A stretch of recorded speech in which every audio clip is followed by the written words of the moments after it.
Hey guys, welcome back to another video. Today we've got a review for you, and it's a review for book 3/5, depending on how you want to count it, in the Witcher saga, and that is Baptism of Fire by Andrzej Sapkowski. I don't know still if I'm pronouncing that correctly, even to this day. On my Last Wish review, there's like a raging debate that is still going on as to how I pronounce it, but I believe it's like Andrzej, like that. I don't know. But anyway, that's besides the point. We're here to talk about the book, not the author's Polish name that I can't pronounce. So, what is this book about? I can't really tell you, honestly, because it's the 5th book in a series, which means, you know, it's a summary at this point would be spoilers. So we're not going to do really a summary of the book. Just know that I really fucking love this book. It's probably my favourite in the whole series, potentially. I have to. It's certainly my favourite of the ones I've read so far. Again, I'll have to reread the other two to give you a definitive answer on that. But really, really love this book, and we're going to explain why. Let's start off with the plot, or as some people may feel, the lack thereof. It's very easy with this book to dismiss a lack of plot, because the main thread that we're following through, that being the story of Ciri, really is left by the wayside a lot in this book. It is still touched upon. We do get a lot of time still with Ciri in comparison. You know, just sort of the ratio of Geralt to Ciri in this book is more heavily in Geralt's favour, and the fact of the matter is that his story is kind of just a transitionary phase at this point in the series. So a lot of people, I feel, are going to go into this thinking, well, you know, nothing happened. But that is not strictly speaking true. On my first reread, on my first read of this book, I kind of was of that opinion that not too much happened plot-wise. But if you cut away the stuff with Geralt and you look at the things that are happening with a lot of the side characters, we do get quite a lot of things developing in the plot, even though it's not, you know, action oriented. We're not getting a lot of like plot points, plot development happening. We are getting a lot of build up, a lot of laying, you know, like sowing the seeds for things to come, and that is really what this book is. It is more of a transitionary phase between the first 2 books in the series and the later 2 books in the series, and I think that might put a few people off. For me, it really didn't, because it was a really nice come down from the events that happened in Time of Contempt, and it's a really nice sort of time to really get to know the characters even more. We spend a lot of time in the Witcher books getting to know characters and learning how they work inside the world. This book really takes that to the next level. So let's talk about sort of characters and stuff like that, because there's a lot to say there. Really, the main thing that happens with this book is we get to see characters under pressure. We get to see these changing circumstances for Ciri and for Geralt, and a lot of changing things happening in the world that are now affecting characters, and it's really challenging the way they believe in certain things and sort of how they're acting. It's really changing the course of their lives, which is something that I really feel Sapkowski does incredibly well, especially in this book, is showing the consequences of the things that are happening around them. There are so many fantasy books that I've read where it all ends up in like this big war, you know, and it doesn't really affect the characters. You know, all the characters go to war, they go to battle, but they're still kind of like, they never really reflect on it. They never seem to have to struggle with it.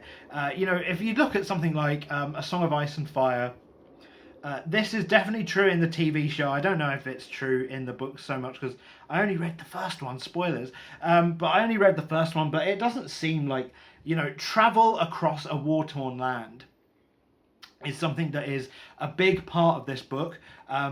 Like Geralt is really, like, that's his main thing in this book is this journey across a war-torn landscape and the frustrations and difficulties that comes with.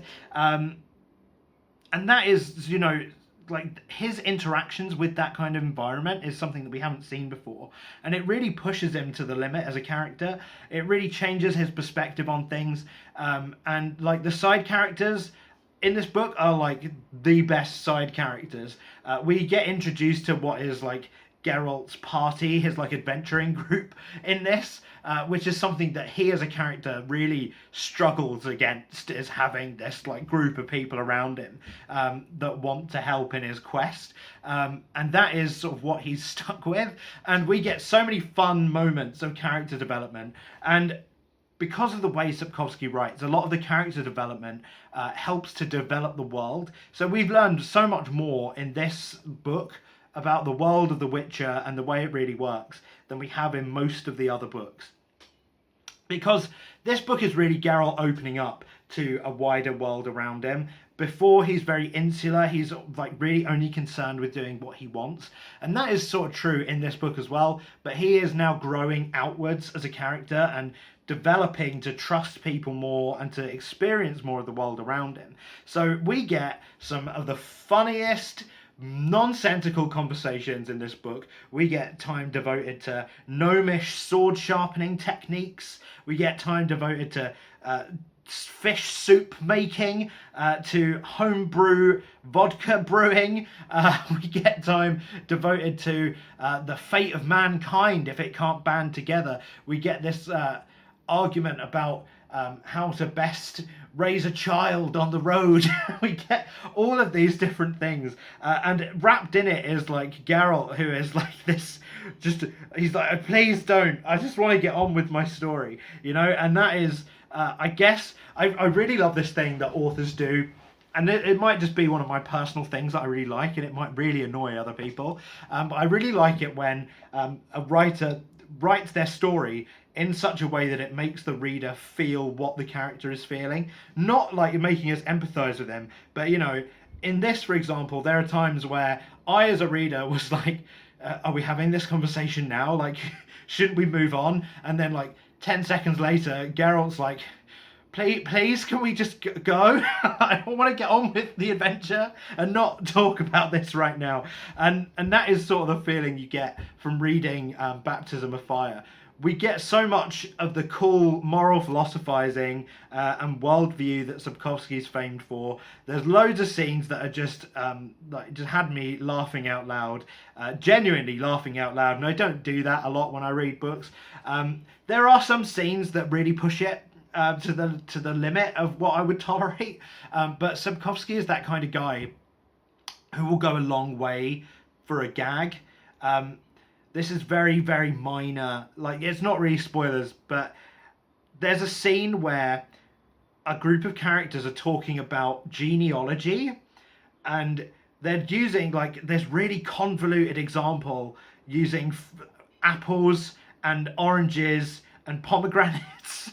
And I was like, I'm honestly not following any of this. And I was like, why are we doing any of this? And then right towards the end, one character just says, like, she throws her hands in the air and says, I don't understand any of this. And I was like, that's perfect. That's exactly what Sapkowski wanted me to feel as a reader. And that's the joke. It's like, it's fucking impossible to follow. But that said, it is a very worthwhile read. It is like a fun romp for the most part. We get some advancement with the story. It's not a total waste of your time. Like, in no way is it wasting your time. But it is a very slow, meandering ride through the world of The Witcher. And I think if you were one of those people that felt the world building in the other books was not as strong as it could be, this is the book that's going to give you that traditional fantasy world building elements. And I think you might like those elements. I think it will annoy people that plot-wise, not a lot, strictly speaking, happens, but just stick with it. And if you didn't like this one, like, that's fine. I think this is going to be like a divisive book. You're either going to really love it or you're really going to hate it. But it really pays off in the books that follow from it, so it is definitely worth your time. I rated it 5 stars because I fucking love this world and these characters, and I really liked getting to spend some more time having silly chats about it, just like I do about real life. So that's it. Baptism of Fire by Andrzej Sapkowski. Look out for my review next month of The Tower of Swallows, and my review next week, which will be of the 7 Deaths of Evelyn Hardcastle. So if you are interested in a bit of Murder Most Foul, check out that and subscribe. And I will see you then. Goodbye.